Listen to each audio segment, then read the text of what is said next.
Hail to you, Scion. How might we serve you?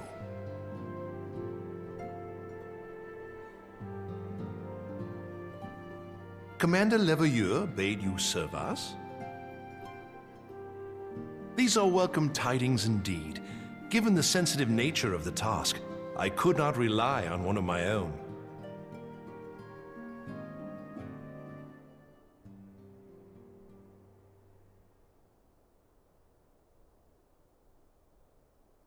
That which I'm about to tell you, I tell you in the strictest confidence.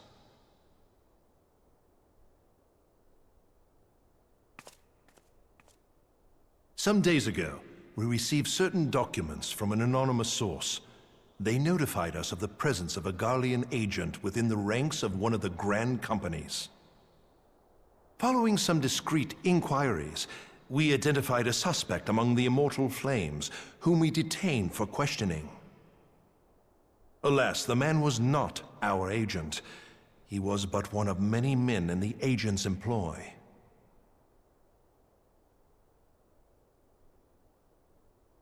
We pressed the traitor for a name, but he had none to give. He claims never to have met his master, whom he knows only as the Ivy. He was, however, certain that this ivy had coiled itself around every part of the Immortal Flames. It would seem our quarry joined the company some time ago, and gradually recruited others to his cause. These conspirators are the vines by which he learns our secrets, all without exposing himself. It won't be easy to identify the ivy amidst this tangled mass of subterfuge, but we have a tendril in our hands, and we shall follow it all the way to the gnarled root.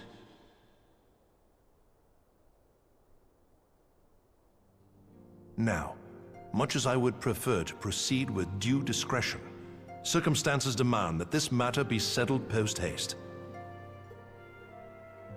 Garlemald's War of Succession nears its end, and it is feared that the Empire will soon resume its march on Eorzea. When it does, we can ill afford to have traitors in our midst. The ivy must be rooted out now. We must begin by apprising General Roban of our findings. I would ask that you accompany me to the Hall of Flames and remain on hand to see that things go smoothly. Assuming the ivy's tendrils are as widespread as we believe, he will be aware that an investigation is underway, and if that is the case, he may well move against us. We must be prepared for anything, while taking care not to betray our purposes by seeming prepared. A simple enough task for a one-woman army like you.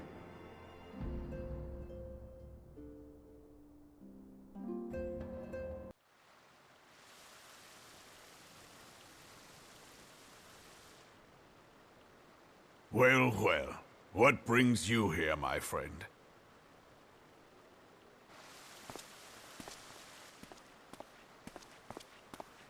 She is here at my behest. Greetings, Roban. It has been a while. Hilbert, you old scoundrel. When they told me you'd be visiting, I scarce believed my ears.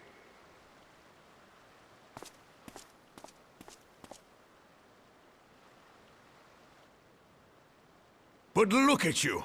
The honored captain of the Crystal Bloody Braves. Who'd have imagined, eh? Not many, but fewer still would have imagined your destiny lay in politics, old friend. Aye. We've both come far, have we not?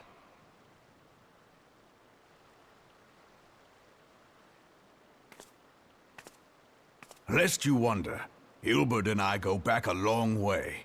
We've been friends and rivals since we were lads. The last time we saw each other, Alamigo had just fallen, so you can guess how many summers it's been. And in all that time, not a word from the fool. Ah, well, my dealings tended toward the modest and mundane, unlike some I could mention. As I hear it, no sooner did you reach Thanalan than the brass blades clapped you in irons and dragged you off to die on the blood sands. Being a stubborn sort, you won 1,000 matches and earned yourself a place in the people's hearts while you were about it. Then, with your mountain of prize money, you bought the Colosseum and secured a seat on the Syndicate. Those balls, brother! Rags to riches does not do it justice. You're a hero to the common man. Pah! Spare me. I am no hero. If anyone is worthy of that title, it's our friend here. Next to her, I'm little more than a glorified butcher. But you, Wilbert, you sell yourself short. By all accounts, you are an adventurer of some standing.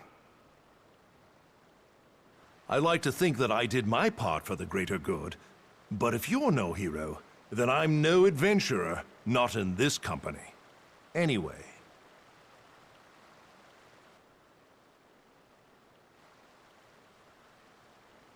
I have tidings. So there has been progress.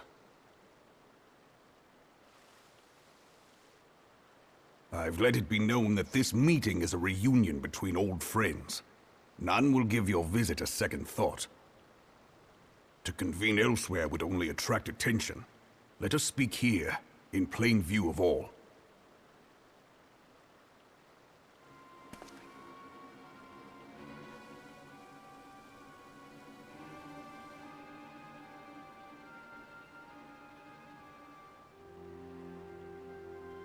So it is we who have been compromised. Teleji Adeleji's machinations have shaken Ul'dah to her foundations. In such uncertain times, a man's loyalty may be bought for a fistful of gil.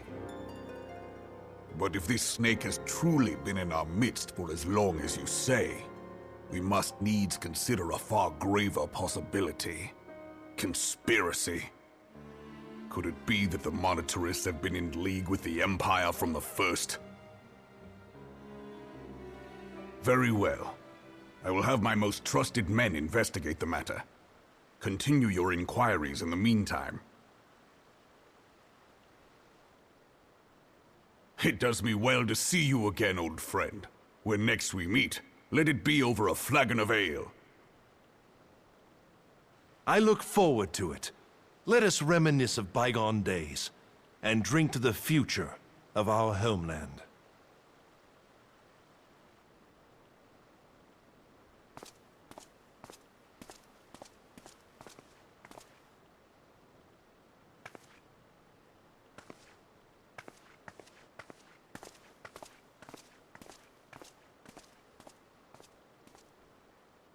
Flame General, you wear the mantle well, old friend. I must work hard if I'm to keep up. Well, it would seem your services were not required after all. I dare say we have Roban's prudence to thank for that. Still, I was glad of your presence. My thanks, Scion.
Have faith, my friend. You need only state your case with confidence and clarity.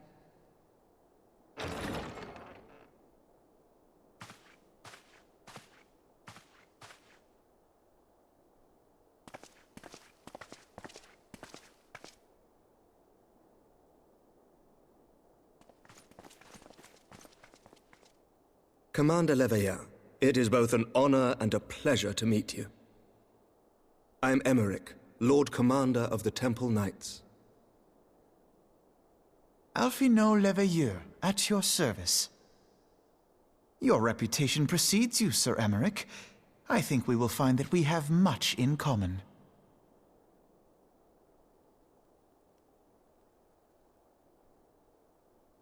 Speaking of reputations, yours towers over us all. Does it not? It does indeed, Lord Commander.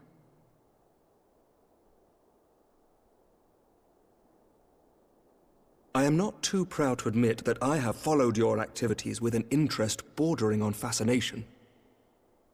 Full glad was I to learn that you would be joining us. Now then, shall we begin?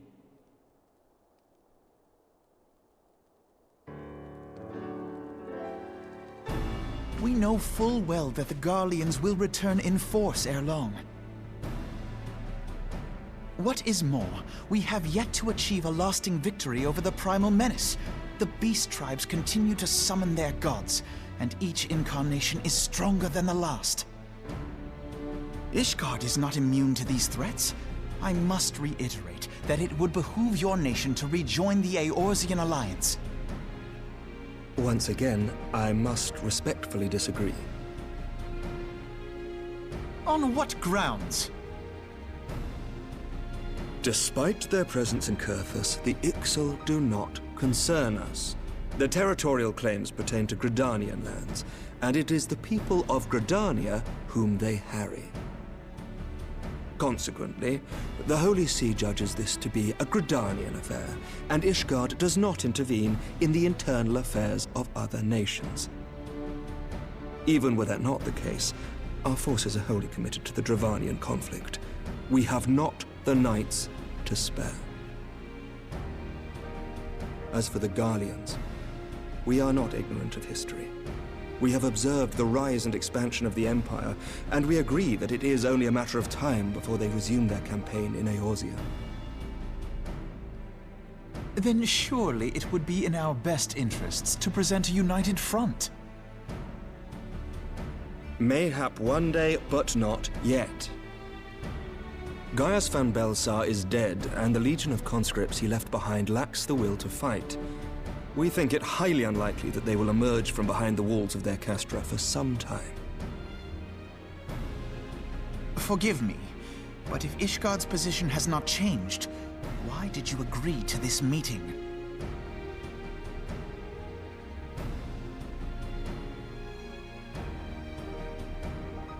It was not only as a representative of Ishgard that I came here. Pardon? It is not within my power to change Ishgardian policy, regardless of my personal feelings. There is, however, one area in which I may exert a measure of influence. Concerns have been raised over the supplies House Fortin has offered to Revenant's Toll. These have led to calls for restrictions on the provision of aid to foreign powers. I can ensure that the shipments continue unabated.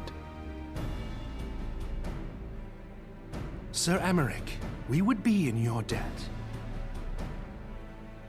No, you would not, for I require something in exchange.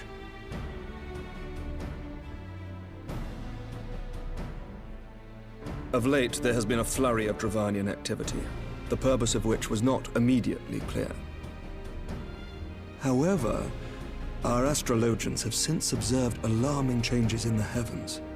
The dragon star waxes unnaturally bright, and there are whispers that it portends the resurrection of Midgard-Sorma. The fallen guardian of Silvertear Falls? That's absurd.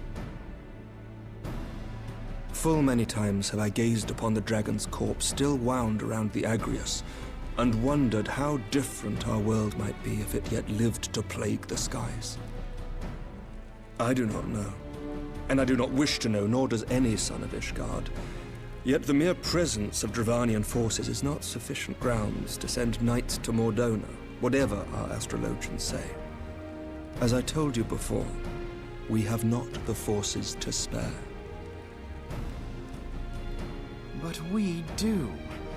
So you will intervene on our behalf if we agree to watch over the Keeper of the Lake. Do you accept these terms? I do. I will see that you are kept abreast of any developments. I regret that we could not come to a similar agreement on other matters, but I understand that you are not at liberty to make such decisions. Nevertheless, I hope that what we have accomplished here today will serve to demonstrate to your countrymen that we can work together towards a common goal. Mayhap one day we shall look back on this moment as the first step towards a united Eorzea. Mayhap we shall, Commander.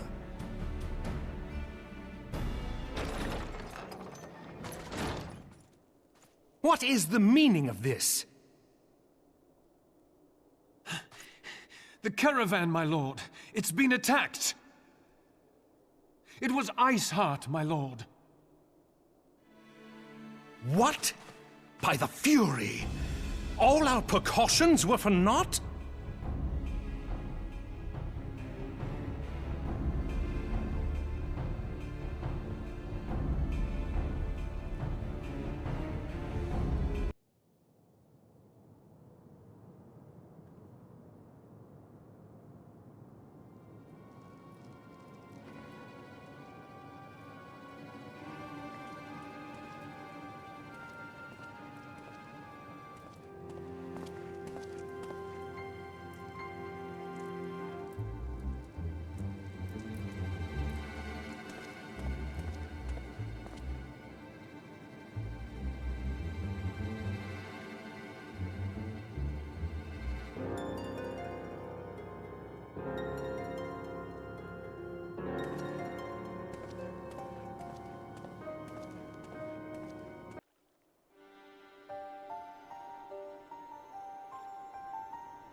The tales do not do you justice, warrior of light.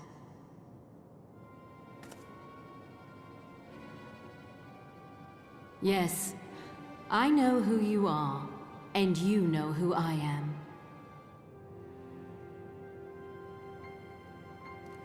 I was given the name Izel, but I earned the name Iceheart.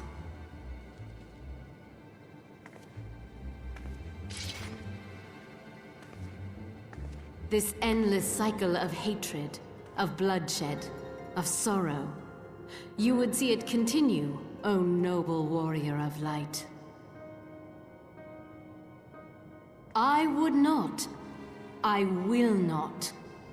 I will bring an end to this war between dragon and man, no matter the cost. In time, you will come to understand that what we do for the greater good. For Eorzea, for Hydaelyn.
Change has come to the Garlean Empire, and we must discuss the implications.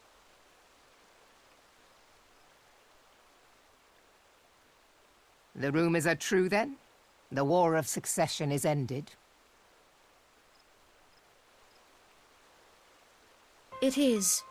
A new emperor reigns in Garlemald. Who?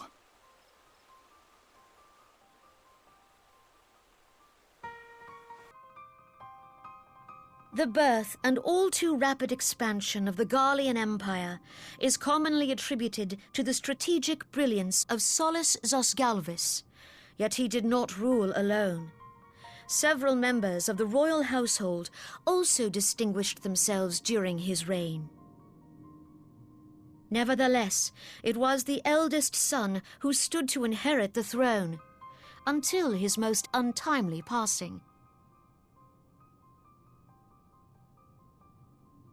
I thought us fortunate when I learned that the Emperor had died without naming a successor.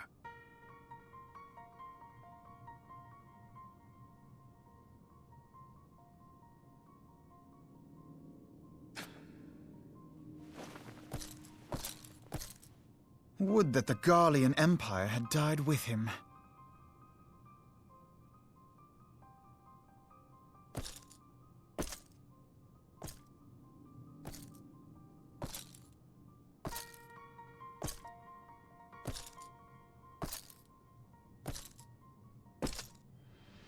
Twas the grandson and his uncle who had the strongest claims, was it not?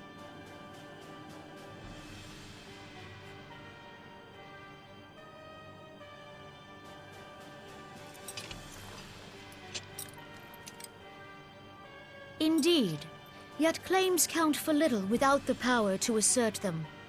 High Legatus Varus Ye Galvus is a respected military leader. Not so his uncle.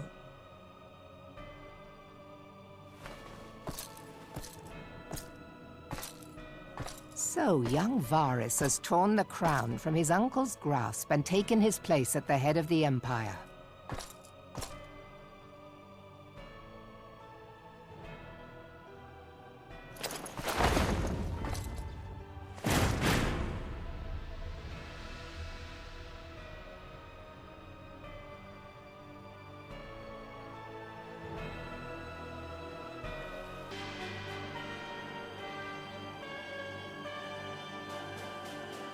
Given the troubled nature of his succession, the new emperor will require time to seal his grip on power. Yet have no doubt but that he shall, for there are none left with strength enough to oppose him.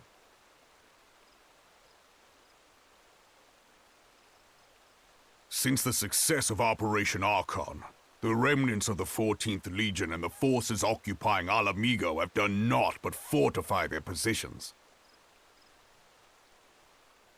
But you can be sure they'll be ready to march on us again, if their Emperor gives the word. When, not if. They say this Varus was so set upon Eorzean annexation that he spoke out against the Meteor Project. Plainly, the new emperor's intentions are of great concern to us all.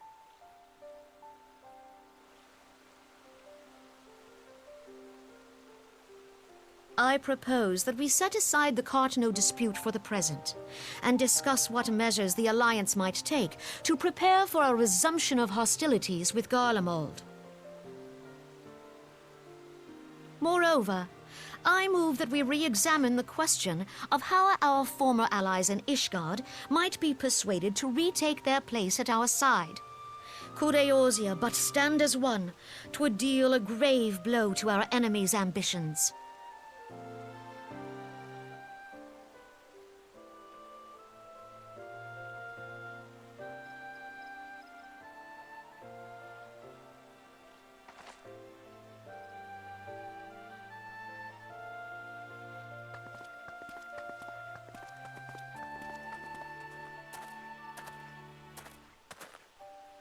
Well, I suppose we should be grateful that they have finally acknowledged the inevitability of Imperial attack. Who knows? They may even do something about it. If only the leaders of Ishgard would follow their example and stop hiding behind their gates, praying for the coming storm to pass them by. But that is a discussion for another time. At present, I am more concerned by the fact that the Alliance's mooted preparations will be made known to the Garleans many moons before their coming. So long as the ivy eludes our grasp, no secret is safe.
Minfilia, am I right?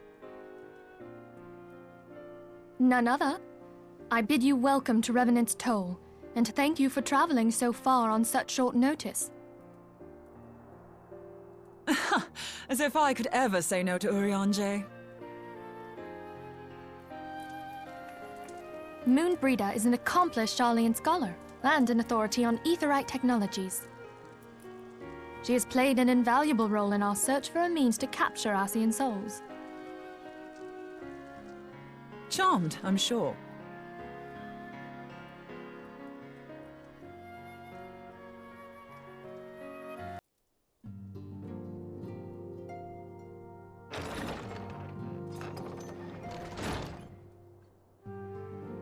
Moon! Gods, it's been ages! Oh, longer, sister.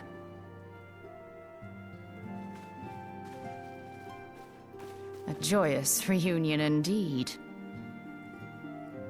Well, of course it is. Moon and I are like twin sisters. Save in appearance and aptitude.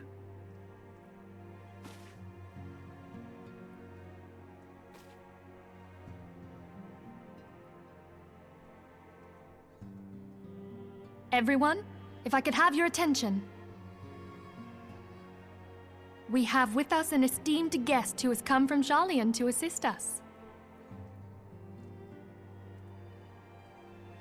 I bid Moonbreeder join us here that she might share with us her extensive knowledge of aetherites.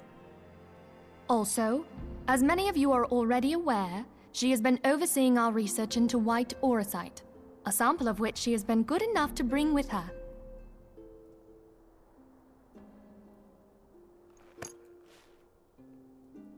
Well, I had to come, didn't I? You'd have to be bloody daft to turn your nose up at a chance like this. Where better to conduct my final tests than a land so steeped in ether you can taste it? 'Tis plain the passage of the years hath done little to dampen thy youthful spirits. And nothing at all to reform thy youthful manner.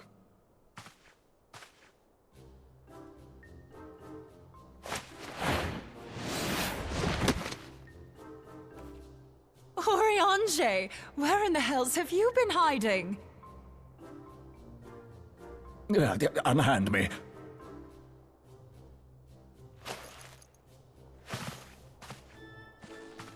I come all this way, and that's what you have to say to me. I much preferred when you were pleading with me to drop everything and hurry to your side. What was it you said? None save thee can satisfy this need. Go on.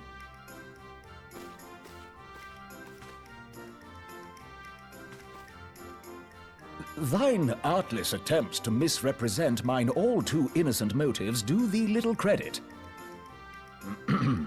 Mine intent, as well thou knowest, was but to impress upon thee the gravity of the circumstance. Lest thou doubt, a deiform entity shall shortly be summoned, save if thou and no other grantest my compeers thine aid. You still haven't found it, then? Your missing aetherite?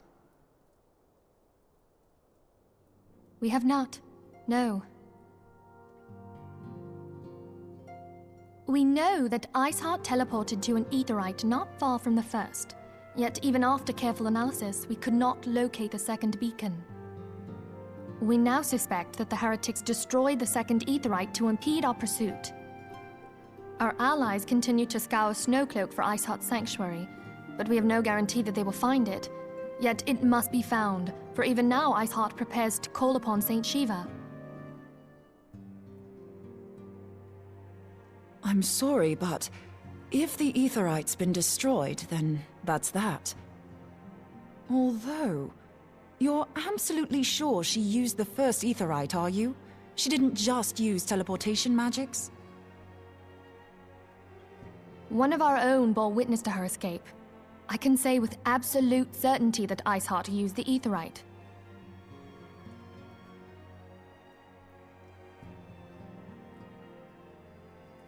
In that case, there might be a way, so long as the ethereal current is still flowing.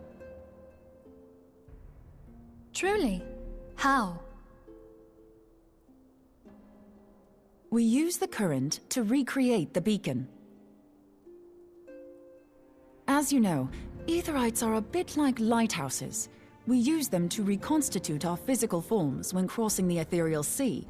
Without them, we'd lose all sense of direction and our essence would dissipate.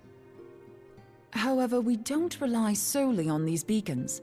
There are currents of ether which flow between them, currents which help guide us to our destination. Now, these currents will gradually dwindle away to nothing if an Aetherite is destroyed. But if even a sluggish flow remains, we could theoretically use it to direct a surge of concentrated ether towards the void left by the beacon, and thereby fill it up again. Like opening the floodgates to fill a dry riverbed. Though, correct me if I'm wrong, but would we not need a veritable reservoir of ether? In concert, we might manage to channel a sufficient volume, yet that is not my chief concern. To direct the flow of so great a volume of ether with the requisite precision would be a nigh impossible task in itself.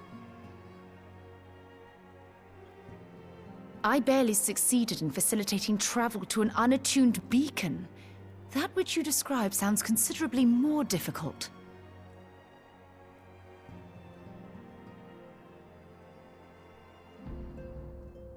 And dangerous. Every person who has attempted to teleport in this fashion has died in the process. They, however, did not have wide aura sight at their disposal. I can use it to channel all the ether you can give me into the Aetherite. However, white aura sight cannot retain ether for an extended period of time, so we would need to infuse it immediately beforehand. Just so you know, I'd confidently give this plan better than even odds of success. And if the worst comes to worst, your people won't suffer. Though it risked the lives of our best and brightest, we have not the time to seek other options. If the ethereal current still flows, we shall carry out Moonbreeder's plan. That's the spirit. Let's roll the dice.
You should never have come here, Warrior of Light.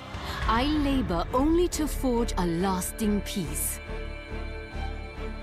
A peace you would deny us out of ignorance and blind faith. No matter. If it is our fate to be at odds, then it is mine to strike you down. We whom gods and men have forsaken shall be the instruments of our own deliverance. Partake of my flesh. Fill this vessel with your light. Walk amongst your brothers and sisters once more. Oh, Saint Shiva, still the hatred within our hearts and bless us with eternal grace.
Fool. Blind, bloody fool.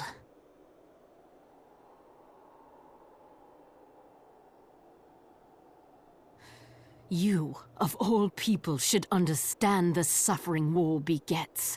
That no sacrifice is too great if it brings an end to the violence. Mine is the righteous cause.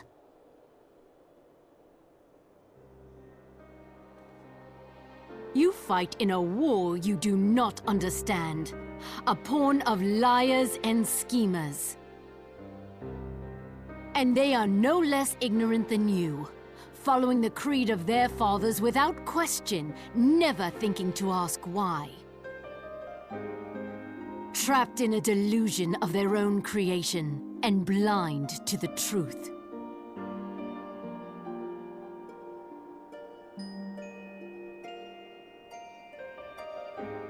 Warrior of Light, redemption is not beyond us.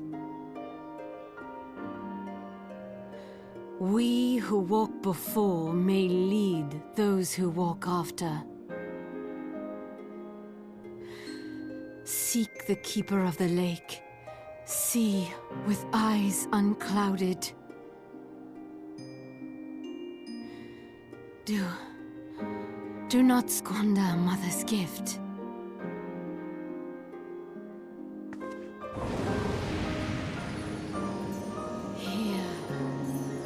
Feel. Think.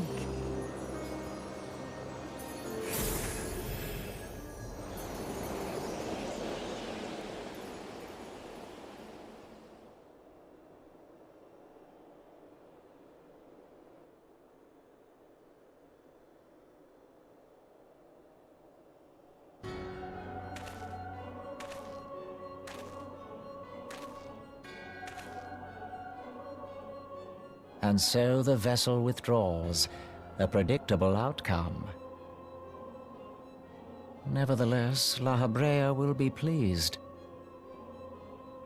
How unfortunate.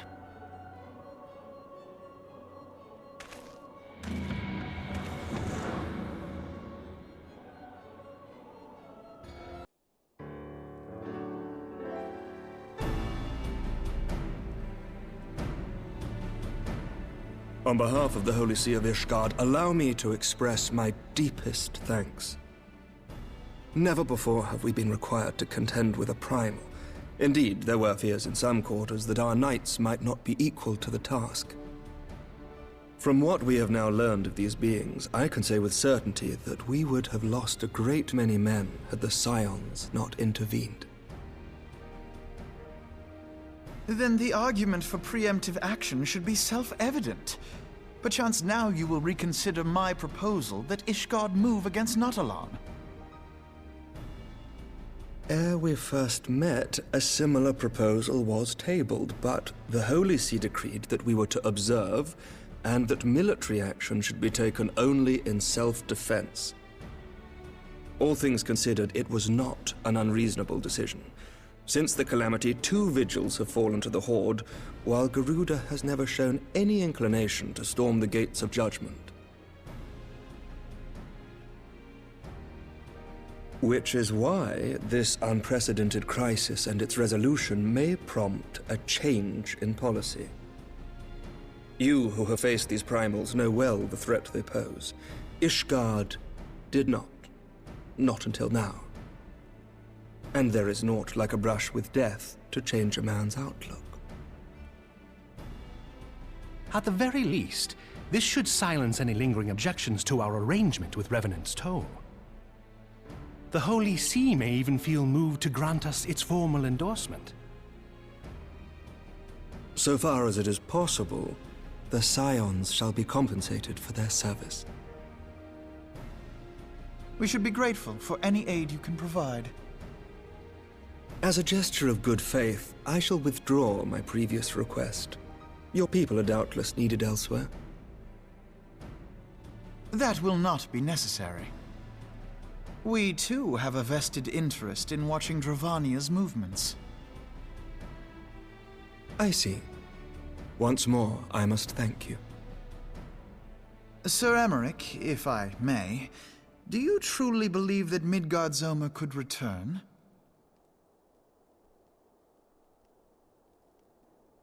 The heavens are a window unto truth, but those who interpret their movements are not infallible. I requested your involvement as a precautionary measure. But of course! You sought an excuse to compensate us from the first, mindful of what would happen if Revenant's Toll were taken by your enemies. Ishgard is not wont to aid its neighbors, but that does not preclude it from manipulating them to serve its own interests. Choose your next words carefully.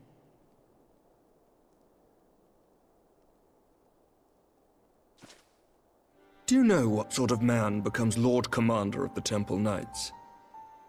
One who comes from good stock. I did not. Yet here I am. Now, why do you suppose that is? Because I swiftly learned to tell the difference between words, deeds, and beliefs. You are correct, Master Leveilleur. Ishgard desires to see Revenant's Toll flourish, as it would present a troublesome obstacle to our enemies from the south. We are so glad to be of use to you. As we are to you. Ours is a mutually beneficial arrangement, lest we forget, one born of necessity. The dragons grow more restless by the day, and the heretics harry us nigh without cease.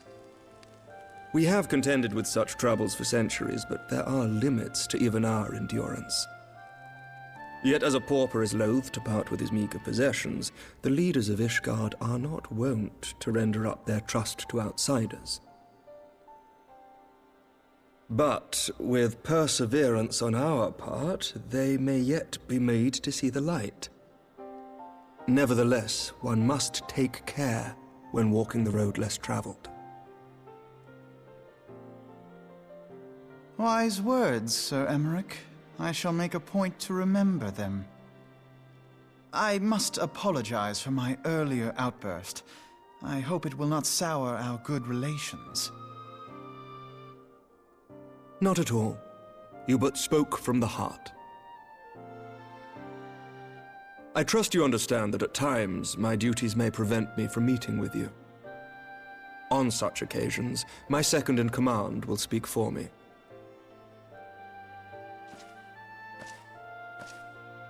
Lucia, at your service. Pray excuse our reticence. We are but wary of speaking too freely, lest our sentiments be made known to our enemies.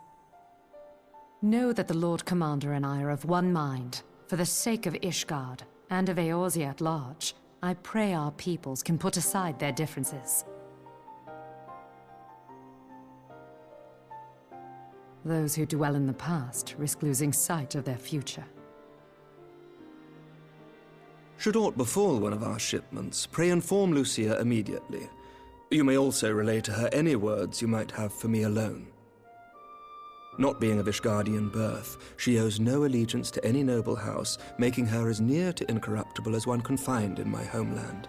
Suffice it to say, I trust her completely, and so may you. Which reminds me, Lord Orchefort, if you would be so kind. Certainly.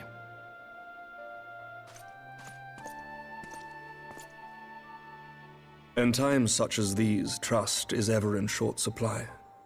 Mayhap this will go some way to rectify the problem. The results of our investigation into the heretics' recent attacks, as well as our interrogation of the merchant you detained. Sir Emmerich, I cannot thank you enough. Think nothing of it. Ishgard may be many things, but it is no friend to Garlemald. Did I not tell you to have faith, my friend? Words cannot well express how glad I am to see you return to us hale and whole.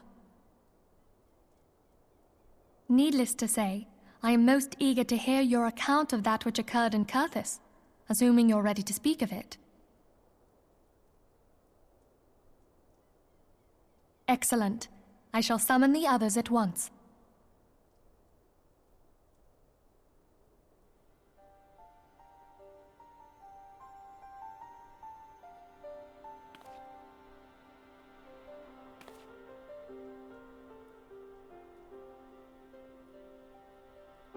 Iceheart used her own body as a vessel for a primal soul?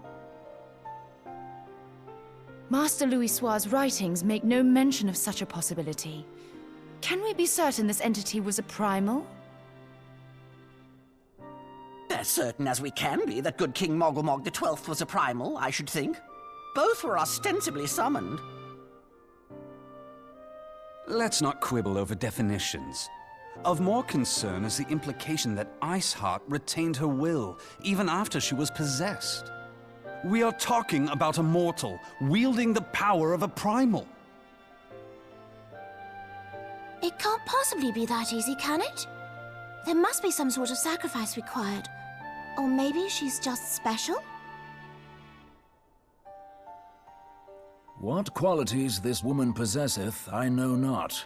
But full sure am I that she was groomed for this role. Few are privy to the secrets of summoning, and but a single party standeth to profit from their dissemination. Well, I wouldn't presume to comment on how the lass came to know about summoning, but I will say that what she summoned was a primal. The readings were the same, or near as damn it. Strange as it all sounds, it's really no different from what you've faced before. Then mayhap it is time that we re-examined our previous encounters. Pack your things, Ida. We're going back to Gridania. Yes, sir.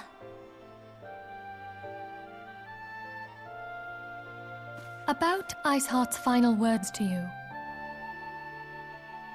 Hear, feel, think. Hydaelyn speaks to her as well. If Iceheart is blessed with the power of the Echo, she will doubtless have used it to further her goals. Or could it be that it was a revelation granted her by the Echo which first set her on this path? She did say that the Ishgardians were blind to the truth. Do you think she has knowledge of the origins of the Ishgardian-Dravanian War? It would do much to explain her unwavering conviction. Did not the Lady Iceheart implore thee to seek the Keeper of the Lake?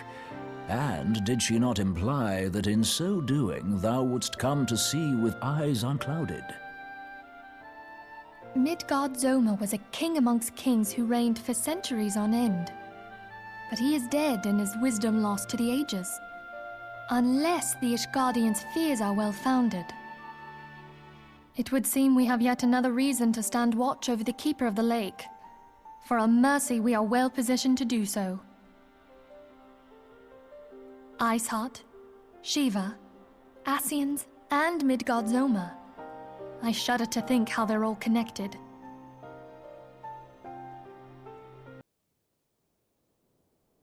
I have heard. Truly bothersome business. No, I do not foresee a problem on that front. The main concern is Roban. There is no telling what the brute might do. Have the Blades watch him in the flames day and night. You may leave the Sultana to me. I shall personally attend her grace.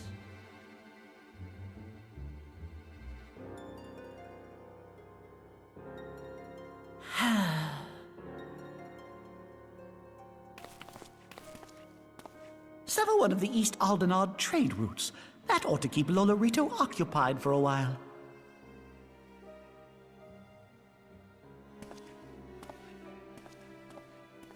Nanamo Ulnamo. For my sake, pray be a good little Sultana to the last.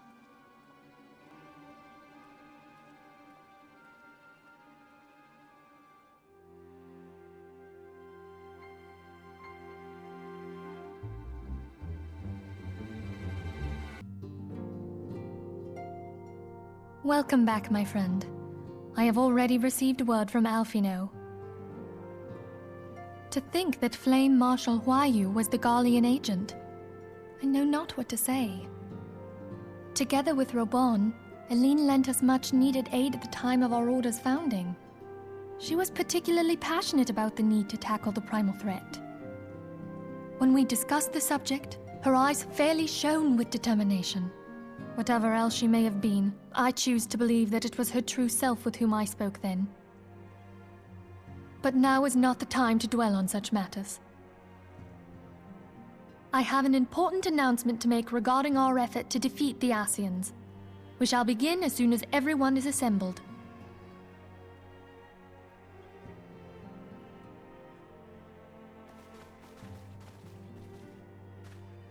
My thanks for coming, friends. Moonbreeder, the floor is yours. By now, I'm sure you're all familiar with white auracite, the miraculous material that'll allow us to capture Ascian souls. Back at Snowcloak, we verified its ability to absorb vast amounts of ether.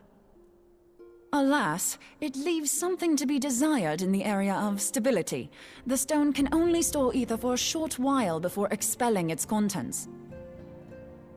In addition to auracite's inherent limitations, we must needs be wary of our enemy's strength. Our foe draweth upon an infinite wellspring of power. Even should we succeed in entrapping him, the stone will not long contain his wrath. Meaning that, if we want to kill the swine, we'll have to be quick about it. 'Tis our belief that an Ascian soul may be permanently undone, if smitten by a sufficiently concentrated burst of pure ether. The only trouble is, we can't say for sure how concentrated the burst needs to be. Without knowing how much ether an Ascian soul is composed of, we're basically guessing. Our sole clue lieth in thy struggle with La Habrea. During that encounter, Heidelin bid you forge what she called a Blade of Light, a weapon which took the form of a luminous stream of energy. Based on your description, we believe the blade with which you vanquished your foe was composed of ether. Admittedly, your victory proved ephemeral, as La Habrea was able to use a crystal of darkness to flee into the space that lies between our world and the void. The fact remains, however, that Heidelin placed the means to destroy the Ascians in your hands. Be that as it may, it would be unwise to assume that she will do the same when we next encounter such a foe. Quite so, my lady. We must needs find the means to forge our own blade of ether, one to equal that which Hydaelyn did benevolently bestow upon her champion. That is all well and good, but it seems to me that producing such a blade will require a prodigious quantity of ether. Whence will it come, pray tell? Oh, what if we had 2 pieces of white orosite? One to trap the Ascian, and the other to store the ether for the blade. Oh, nice try. But it's as I said, the stone won't hold ether for any length of time. We'd still need to collect the stuff there and then, sorry to say. And therein lies the rub. Finding a way to create the blade whenever and wherever we choose. 'Twould seem more research is in order. I'm going to linger a while, perform a few more tests on the orosite. And I could do with some help. Urianger, why don't you lend me a hand? Mine apologies, but I am required at the Waking Sands. Lady Minfilia hath given me sole charge of the premises. 'Twould be unseemly to leave them unattended. Sole charge, you say? So you're basically alone there, then? Well, that settles it. I'll just have to come to you.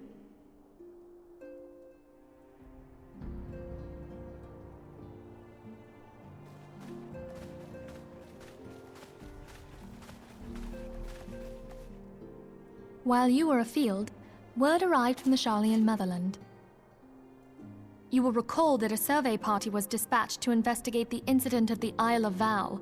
What they discovered was troubling, to say the least. According to the report, the Isle has been erased from existence. 'Twas as if a hole had been torn in the very fabric of reality. Aye, yet the mystery endeth not with the Isle's disappearance. It hath come to light that a number of scholars in various other locales were reported missing at a similar juncture. What's more, they all had something in common with the head of the students of Baldessian. Every last one of them was researching a phenomenon called dimensional compression, or the rejoining as the ancient texts call it. I'll be damned if that's a coincidence. All indications suggest Ascian involvement, but I sense that a force greater still is at work. The entity the Dark Beings call the One True God. We must pray that my dear friend Kryl regains consciousness soon. If she bore witness to the Isle of Val's final moments, she may be able to shed some light on this mystery.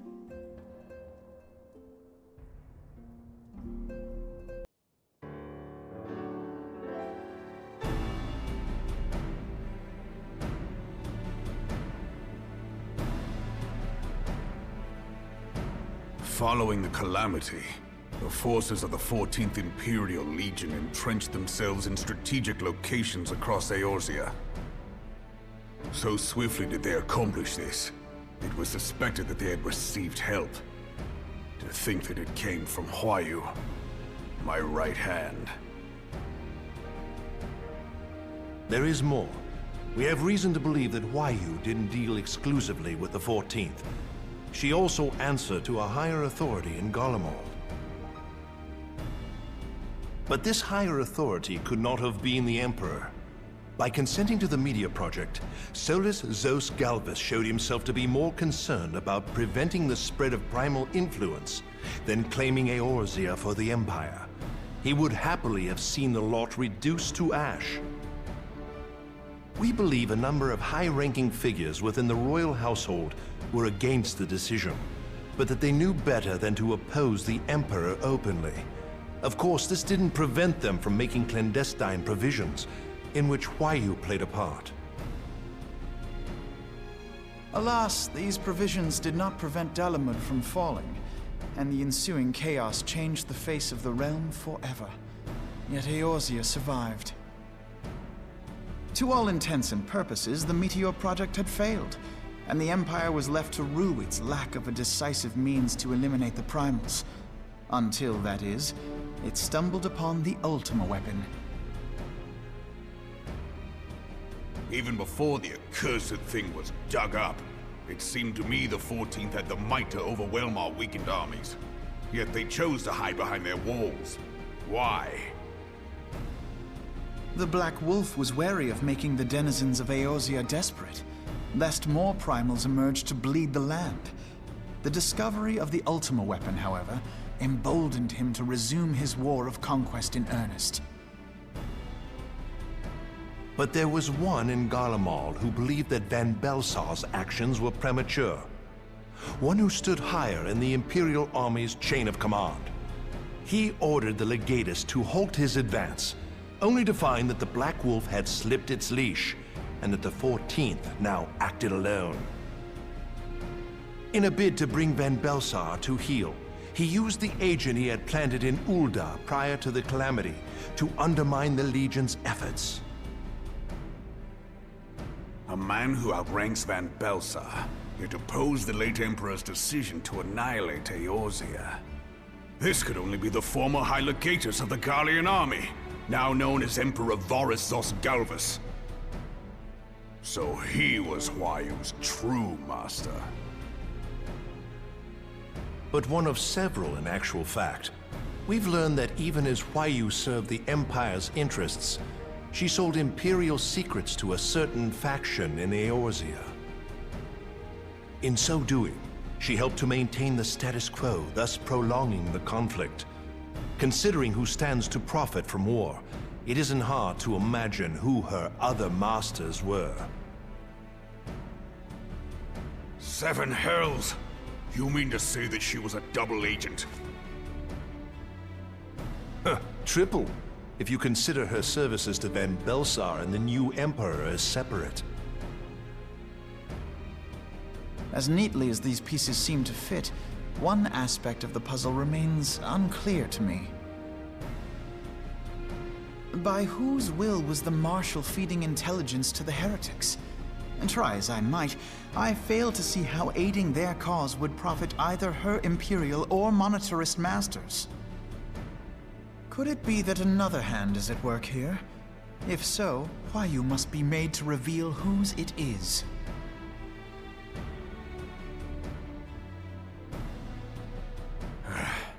Not only have I lost a trusted friend, now I must interrogate her as a stranger.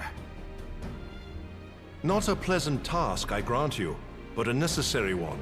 Unless we weed out the ivy, root, stalk, and stem, it will simply grow back. I know that full well.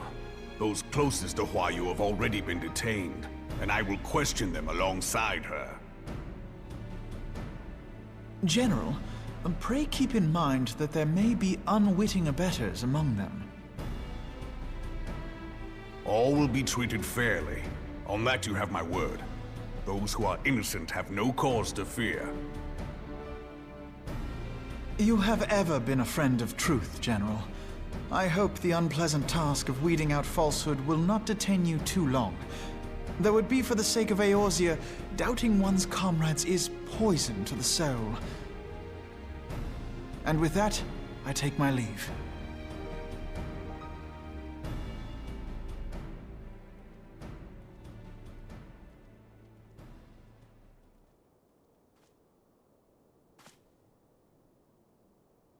All these years, I've been made to dance to their tune. How could you, Huayu? How could you side with them? Those cankers who take from this land and give naught in return, who use their power to disempower and grow fat while the people starve. I know you can hear me, monetarist scum! Your crimes will not go unpunished! One day I will purge this land of your sickness! Before the eyes of the 12, I swear it!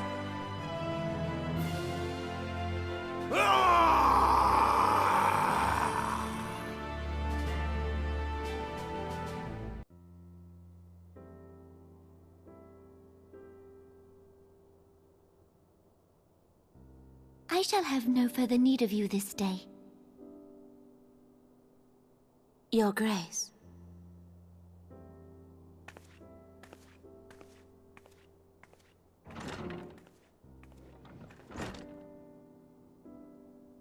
I fear that not even mine own chambers shall remain private for long. Has the situation grown so grim?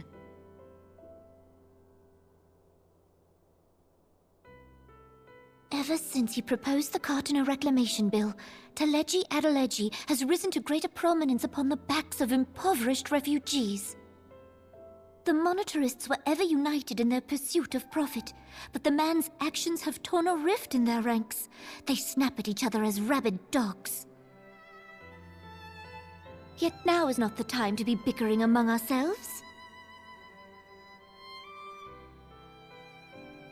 If this bickering is a threat to law and order, might you not have grounds to dissolve the Syndicate? Would that the solution were so simple, Admiral. Alas, my moving to dissolve the Syndicate is certain to spark outrage among the influential merchant class, whom the Cabal represents.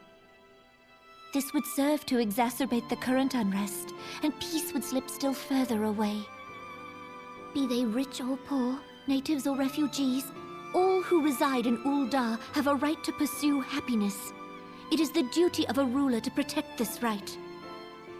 If I am to perform my duty, I must needs tread warily. It would not do to make enemies heedlessly.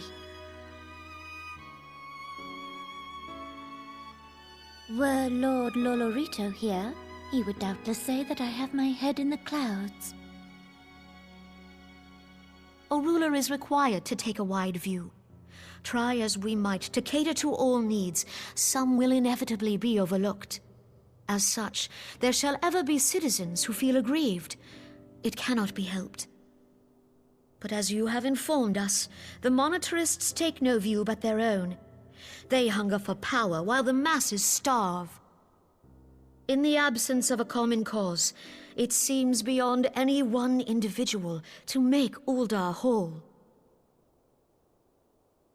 And the presence of a Garlean agent within the Immortal Flames only makes matters worse. Even accounting for Ul'dah's historic reliance upon mercenaries, such a grievous breach of security is unprecedented. I fear this business will provide the monetarists with a rod to beat Rauban.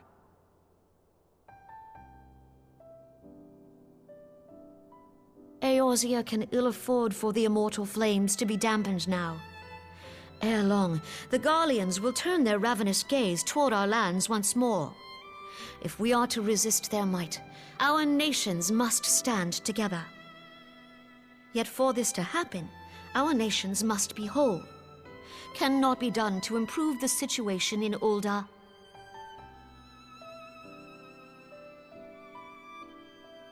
The true wealth of Ul'dah lies in the health, happiness, and hopes of her citizens. Alas, the citizens shall never know these things, so long as their lives are ruled by the ambitions of the few. The monetarists claim to represent the best interests of the people, but in sooth they desire only to manipulate them for their own selfish ends. For the government to serve the people, it must be formed of the people. For Ul'dah to move forward, it is not only the Syndicate that must be dissolved. Nay, you jest.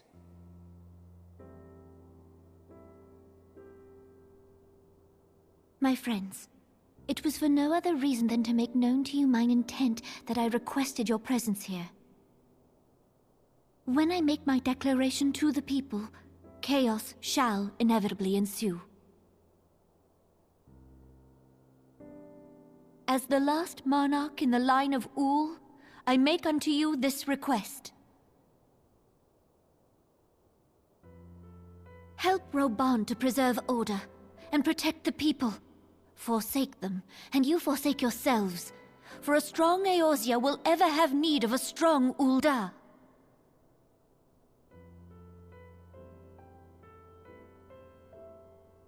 Your Grace, are you certain of this? There is no other way. When the time is ripe, the nation shall become a true republic. Both royalists and monetarists shall cease to be. Ul'dah will no longer belong to kings or queens or merchant princes, but to her people.